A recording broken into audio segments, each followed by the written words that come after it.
গত 3 দিন আগে দেখলাম চরমনাই পীর সাহেবের নামে নাকি কোর্টে রিট হয়েছে কোরআন অবমাননা করার জন্যে। এখন পবিত্র কোরআন সম্পর্কে তিনি কি বলেছেন আপনারা জেনে থাকবেন। জামাত নেতা শিশির মনির এক পূজা মণ্ডপে বক্তব্য দিতে গিয়ে বলেছিলেন যে আপনারা বিষ্ণু, কৃষ্ণ, মোহাম্মদ এইসব নামে আপনারা সন্তানদের নাম রাখেন, আমরাও রাখি। তাই হযরত মুহাম্মদ সাল্লাল্লাহু আলাইহি ওয়াসাল্লামের নামের প্রতি তিনি তুচ্ছ-তাচ্ছিল্য করেছেন। সেরকম চরমনাই পীর সাহেব পবিত্র কোরআন শরীফকে নিয়ে উনি তুচ্ছ-তাচ্ছিল্য করে কথা বলেছেন। উনি বলেছে কোরআন কোরআন করে অনেকে, কোরআনে কিচ্ছু নাই। নাউজুবিল্লাহ, এই কথা তো বলা যাবে না, কারণ উনি জামাতকে ইন্ডিকেট করে কথা বলে নাই। যেহেতু উনি আগে জামাতকে নিয়ে বলে থাকতেন যে জামাত ইসলাম কোনো দেশকে দখল করে নিলে সেই দেশে ইসলাম আসা সম্ভব না।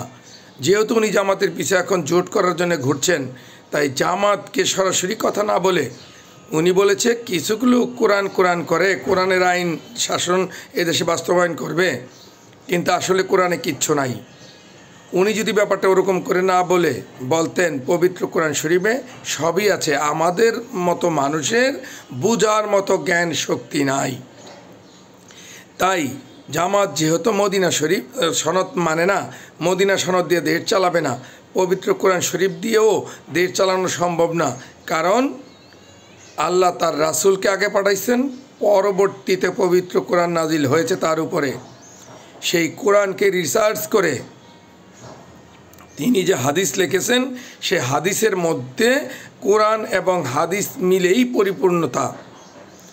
উনি বলেছেন কোরআনে কিচ্ছু নাই, নামাজ আছে, সময় নাই। হ্যাঁ, পবিত্র কোরআনে নামাজের কথা বলা আছে, রোজার কথা বলা আছে, সবই বলা আছে, কিন্তু আল্লাহর রাসূল ওই জিনিসটাকে হাদিসে বর্ণনা দিয়ে বাস্তবের রূপ দিয়েছে।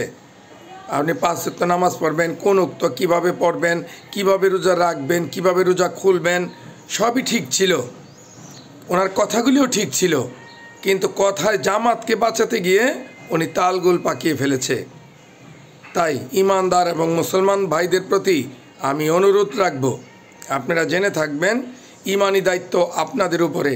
আজকে চরমনাই বা জামাত ইসলাম যেই সম্পর্কে কথা বলে তাতে তাদের ইমানই থাকবে না, আপনাদের ইমান কোত্থেকে?